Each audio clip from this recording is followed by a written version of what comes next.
Such an awesome thing to be with you here tonight. Only a few days before the high holidays. Some of you laugh, but you were scared, right? Come on, for some of you were scared. Maybe tickets. They're going to be selling tickets for a kind of event this coming Wednesday night. It's not Yom Kippur this Wednesday night, but the holiday of Purim. Holiday of Purim is coming up.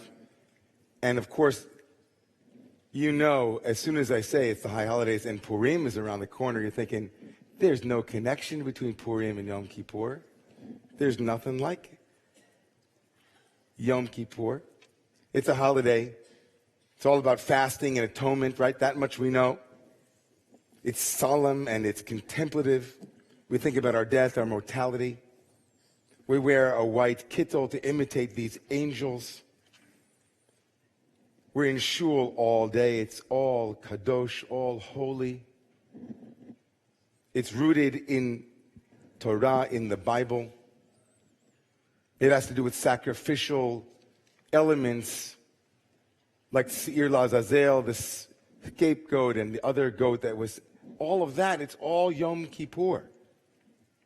Purim, on the other hand, Purim is all masks. It's all fun. It's all funny hats. Maybe a little bit of, a little schnapps, a little bit of, something to let you soften up. Purim's got Hamantashen. They even have their own cookie on Purim. It's not in the temple at all. It's outside the temple. It takes place in Persia. What's Purim have to do with Yom Kippur? And to make things even more intense, Purim is a holiday on which there is a heroine named Esther whose name means to be concealed, to be hidden. And God's name doesn't appear once in the holy book associated with the holiday of Purim. It is anything but a Yom Kippur kind of day. Nonetheless, in the 13th century, there was a great mystical book called the Zohar that made a radical assertion. It asserted that on Yom Kippur, the Day of Atonement, is actually only Yom Kippurim. The day Yom Kippurim is Yom Kippurim. The holiest and most spiritual holiday in the Jewish calendar is only like Purim, or as some read it, as almost as good as Purim, but not quite. What a wild idea. Yom Kippurim, a transcendent day of fasting, repentance, is less holy than a day of mass and merriment, of revelry and repast. What is going on? Yom Kippur and the world of Purim don't just collide in that Zohar, but they collide tomorrow morning in every synagogue around the world and right here in good old Romemu. Yom Kippur and the world of Purim will collide when we begin reading the third book of the Torah, Vayikra, or Leviticus. Vayikra, everyone, is all about order. Ask Mary Douglas. It's all about bringing things that are chaotic into neat and tidy places, that little book that made its way onto the New York Times bestseller list. That's Leviticus, right? Vayikra is the avodah. It's about tabernacle. It's about precision. It's about distinctions. It's about the minutiae. That's Leviticus. In a way, it's kind of the Felix Unger of the Torah. Bum, ba, bum, ba, bum, ba, bum, ba, bum, ba, bum. You know you're dating yourself when half of the audience knows that. And the rest of you are going, no idea what that is. YouTube it. YouTube Odd Couple. And you'll know what that is. The Latin name for the book of Vayikra is Leviticus because the Latin name captures the Levitical priorities. The Levites and the priests were in charge of every little detail, Leviticus. But that's not the word used for the book of Leviticus. It's Vayikra. Vayikra, which means, and he called him. Vayikra, and he called him. And God called whom? God called Moshe. And he, Vayikra, and he called Moshe. That very first word, which becomes the word for the third book of the Torah, it's a strangely written word. First of all, why would God need to call Moshe? Just speak to Moshe. What is it that the redundancy of Vayikra, Vayidaber, and then he spoke. Vayikra means, and he called. Why the need for the call? Question number one. Number two, that if one opens up a Torah tomorrow morning, that very word which becomes the word of the third book, the name, the title, is written with a very strange orthographic font.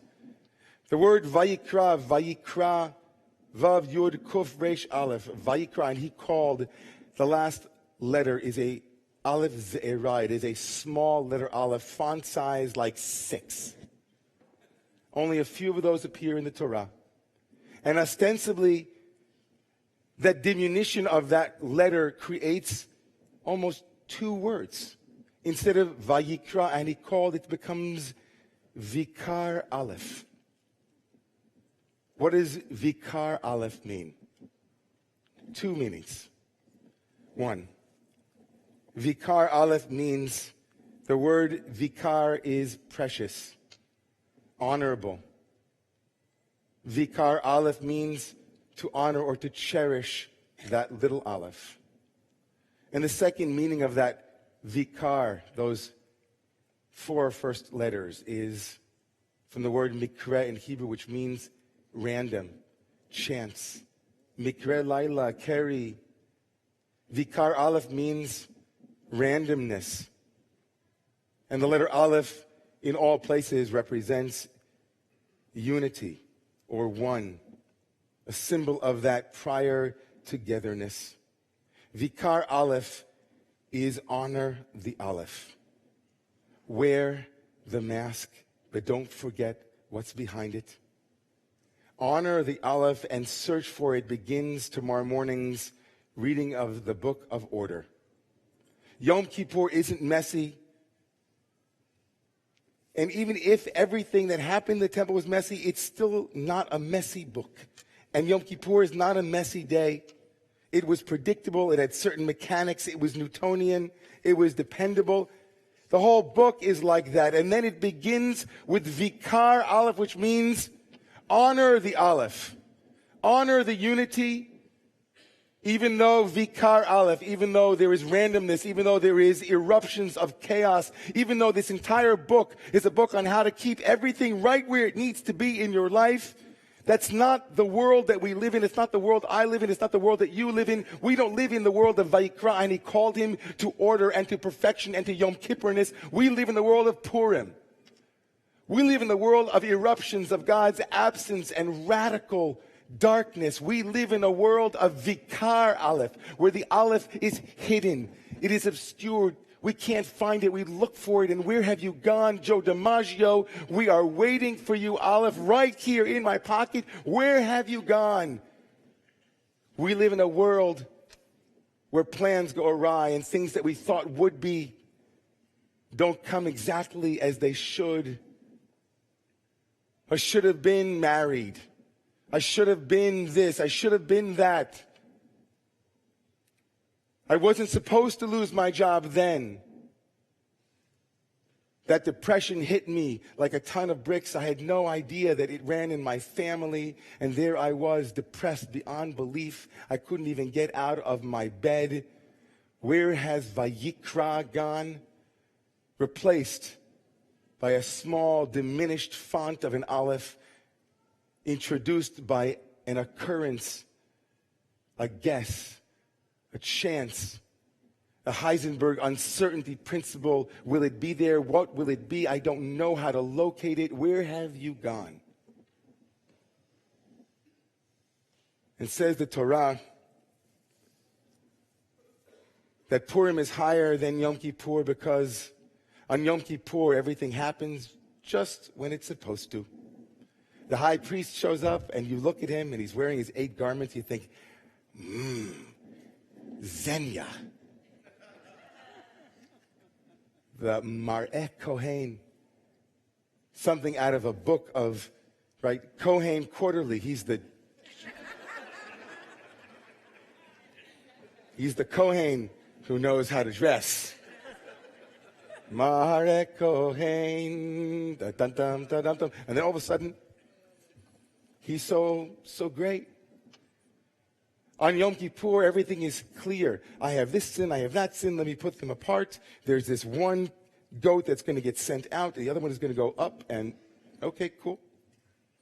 Even the randomness of Yom Kippur, where I have to choose the lots, it all works out just fine. Not so Yom Purim. On Purim, this thing is supposed to happen, and it doesn't, but then another thing happens.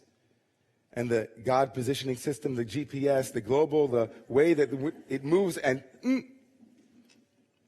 Vikar Aleph. When there is happenstance, when there is randomness, find the Aleph, find the purpose, find the meaning, find that thing that is unifying, find the thing behind the masks. In 1942, September of 1942, the great Viktor Frankl, a prominent Jewish psychoanalyst in Vienna, arrested and transported to a Nazi concentration camp along with his wife and his parents. 3 years later, when the camp is liberated, his parents are gone and his pregnant wife is gone. But he, that prisoner, number 119104, 119104, 119104, he had survived. And as he documented in a book that he wrote in 9 days, Man's Search for Meaning, a book that has sold over 10 million copies and is perhaps one of the most fundamental and foundational books of Western civilization in the last 100 years. He wrote that the one distinguishing feature of those who survived the camp from those who didn't, in his opinion, an opinion that had been formed early in childhood and then had been proven to some extent in his experience in the camps, one thing was meaning. Those who found meaning survived. Those who didn't perished. He helped others find their Aleph. He helped them honor the Aleph and search for it. Even in a hell of circumstance, of Vikar Aleph, of it being hidden. He argued that it wasn't happiness or sexual strength. It wasn't those who had the most friends on their Facebook page. It wasn't those who had the most money or those who had the most power, but those who knew how to find a hidden, obscure meaning and purpose in Aleph that had somehow gone, and to pull it back. He says powerfully that there were two cases he remembered. One was a woman who had a child waiting for her in another country, and another, a man who had written first volumes of a series of travel books, and he had others to write, and so he kept living for those. They had a reason to live. They had an Aleph. He used to say that the way to find meaning was not to ask what we want from life, but instead we should ask what life wants from us. Not what we need from life, but what life needs from us. In my heart, in my mind, it's so clear to me now why Yom Kippur is not nearly as close as Purim. You see, Yom Kippur is about those certainties, and Purim is about those uncertainties. On Yom Kippur, we never turn to someone in synagogue and say, did I screw up? Can I help you? It's all you, God, all the time. WGOD, 24/7. That's not the holiest life. Purim is the only holiday where there is a mitzvah, there is a Jewish ritual moment, an opportunity where we turn to people and we give presents. What do you need from me, says Purim. Not what do I need for forgiveness, what do I need to be holy, but what is needed from me. To me, that is the essence of the holiness of Purim. So tomorrow morning, right here in the opening of the book of order, the book of controlling chaos, the book of temple rites and rituals, we will set the crooked path. Right here in Vayikra, we will say, Vayikra, and Moses was called, and we are called to go beyond chance and randomness and happenstance and to find a purpose and to live with it. That little aleph that could is something that we need to honor and search for. There have been a number of people here in the Romemu community over the number of years that we have been around who only after the fact have we discovered were people who had lost their purpose in life. Only after the fact was I aware as a rabbi that there was Vikar Aleph happening here. There was randomness and despair in my own shul. And I sat and I asked myself every Friday night when 300, 400, 500 people come here, what is my responsibility as a rabbi to say to those who come in who are going to walk out as lonely as they were when they came in? They got a good hit of davening together. And I promised myself that forever I will stand here and say to anyone in this community tonight and any night that feels themselves in Vikar Aleph, that feels themselves to be in their last rope, that feels themselves to be alone, without a community, without friends, without a meaning, without a purpose, we're here. We want to know what we can do to serve you. Not what we need from you, but what you need from us. How can we support? How can we help? The UJA Federation of New York is going to be putting out a program called Live with Purpose. It's a call for volunteerism across the Jewish world, calling on everyone to put in hours in volunteer work, because their assumption is that if you volunteer your time, you transcend yourself. You transcend what you need, and you ask the question of Purim, which is, what is needed from me? To me, that's the high holiday call. So tonight, on the Shabbat that precedes the holiest day of the year, this coming Wednesday night, I want to ask you, may you remember how much higher Purim is than even Yom Kippur. May you buy tickets